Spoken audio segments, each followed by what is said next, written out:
sense? Does a sentence not sound quite right? Or did we not answer a question? My students also know how to do peer reviews pretty well. And this is just going to be a little activity to get them talking and really understand what's going on. I love giving my students big pieces of paper because they love it too. So they're on their big piece of paper. They're going to write similarities and differences between their country and their partner's country. This is going to promote them talking and speaking about what they're learning about, making sure that they are really understanding because they have to talk to someone who didn't do that reading about the same project. It's a really good conversation starter, and later on they're going to have to be able to talk about similarities and differences on their own. So this is another one of these informal assessments just to make sure that they're on the right track, they know what's going on. If I see a student who's lost or students who aren't participating, I'm going to make sure later on I pull them and give them, again, more small group centered instruction. All right, day 3. Now we're on to the super fun part. I think this is the part that really pulls the project out and makes it a little bit more unique. All of this could be done on a piece of paper, but now we get to Seesaw. So this is Seesaw. Students can post videos. Excuse me.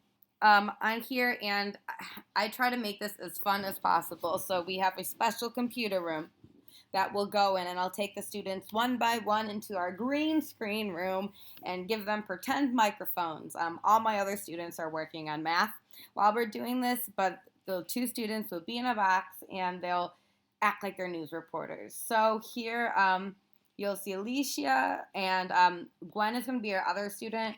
I had a lot of students who were really into this project. They got to look up names of people from their country. So they researched Japan, and Gwen will be Akira. So I'm going to show you a little bit about what their project was actually like.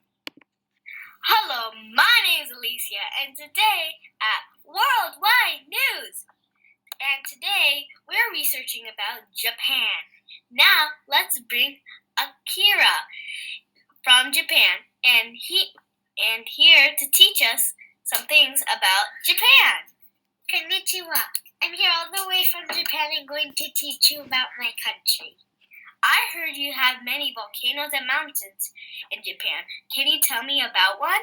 Sure, I'd love to.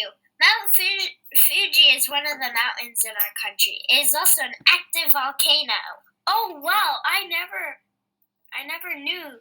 That is so cool. You can tell me more facts. Sure, let's talk about my people and culture. Okay. Hard work is important to my culture. Long hours of hard work and studying is normal for my country in Japan. Children in Japan are taught to respect others. Obeying elders and parents are expected.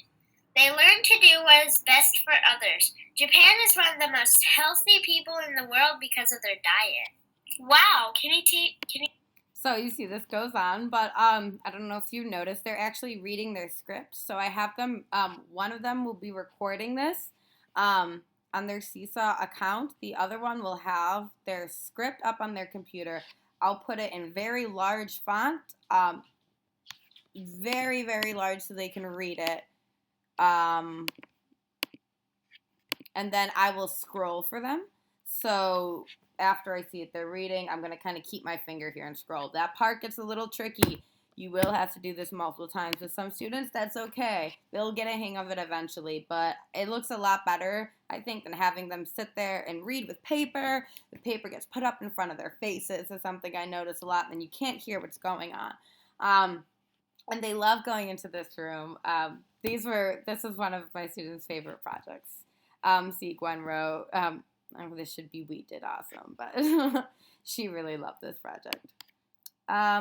Okay, then they will publish their videos. Students will then comment on 3 of their peers' videos about something similar or different between their countries.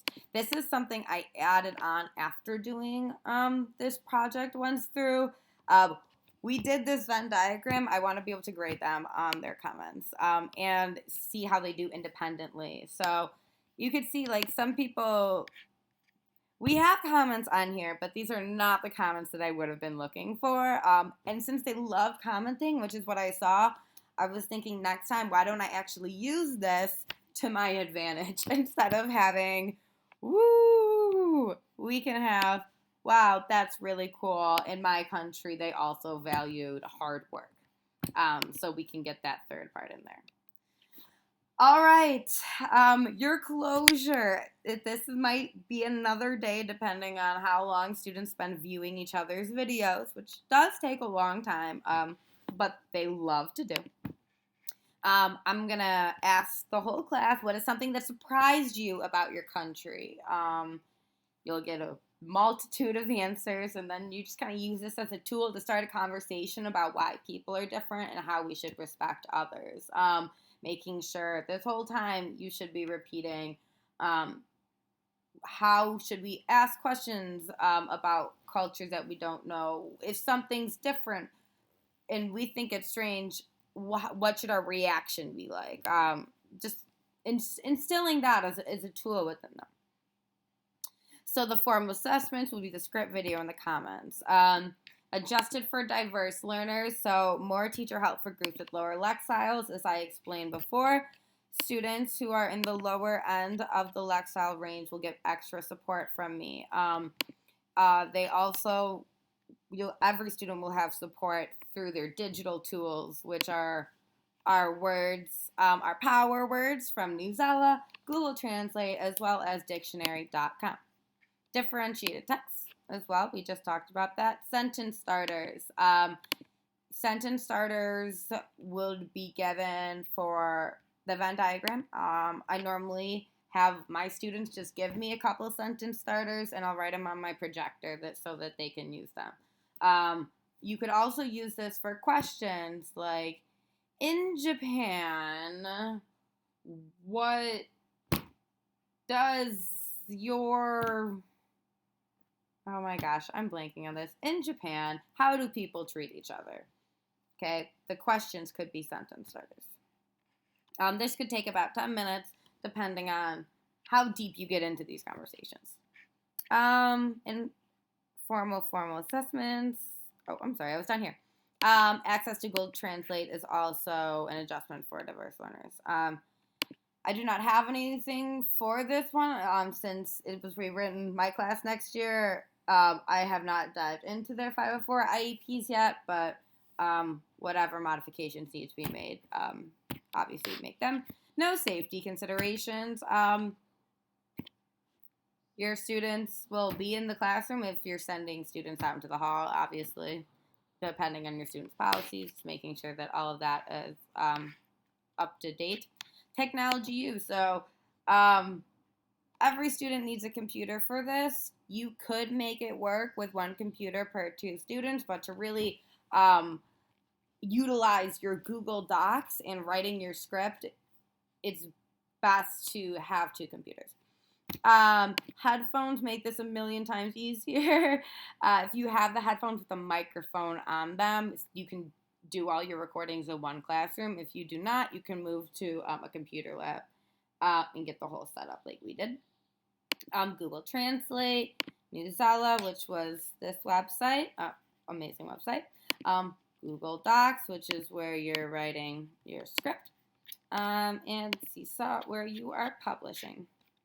No homework or extensions. I guess if students don't finish, you can send this home. I do, however, like to post this on either give parents access to Seesaw or post it on my class website so parents can see what their students have done.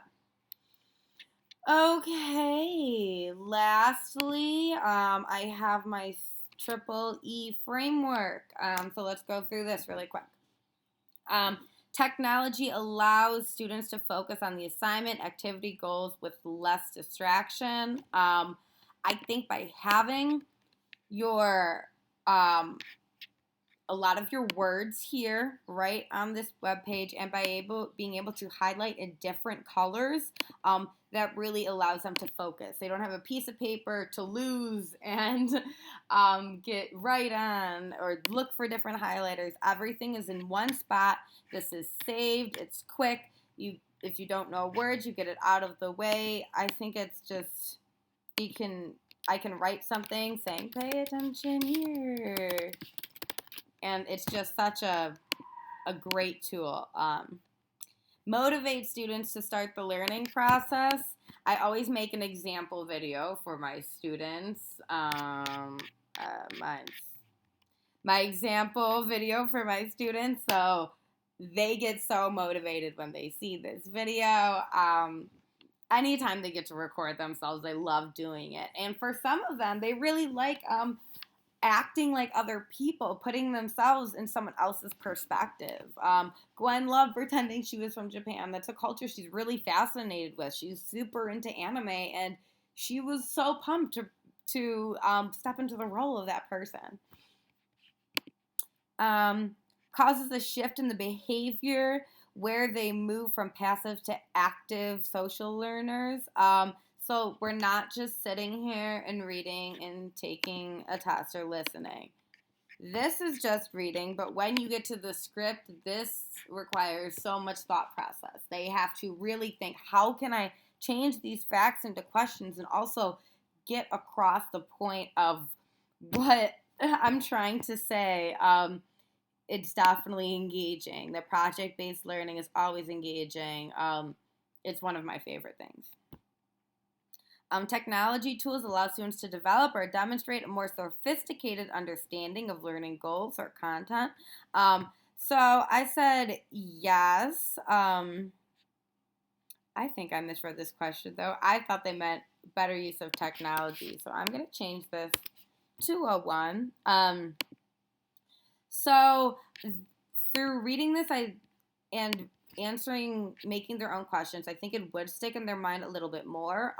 Maybe if I provided an extra video or something even more high, I would put it all the way up to a yes. The technology support scaffolds to make it easier to understand concept or ideas. Again, Lexile ranges. This is so great that this is so easy that you can just flip your Lexile in 2 seconds and all your articles are like this. It's fantastic. Technology creates paths for students to demonstrate the understanding of the learning goals in a way they could not do with traditional tools. Speaking in front of the class is something that most of my students are not comfortable with in 4th grade. Maybe saying something in a whole group discussion, but standing in front of the class and reading a script is something I know I would be 100% terrified of if I was 9 years old. But putting kids in front of the computer, that's something that really pulls them, makes them excited and motivated instead of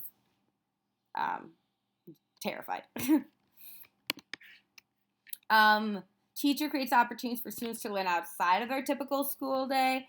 They do have the opportunity to use Newsela whenever they want, and Newsela has such a wide range of articles.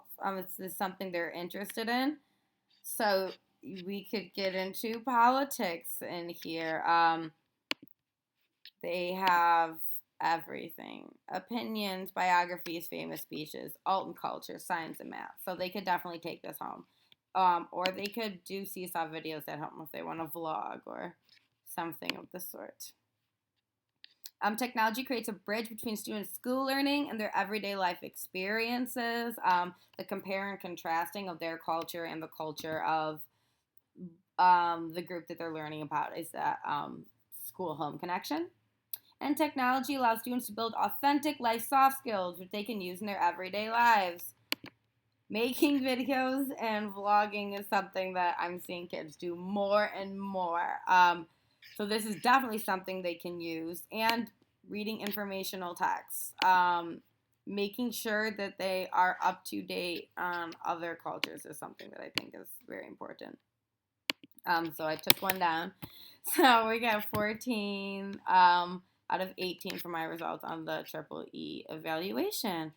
So this was my lesson plan, interviewing a friend. The friend is supposed to be the person from the other culture. You didn't get that?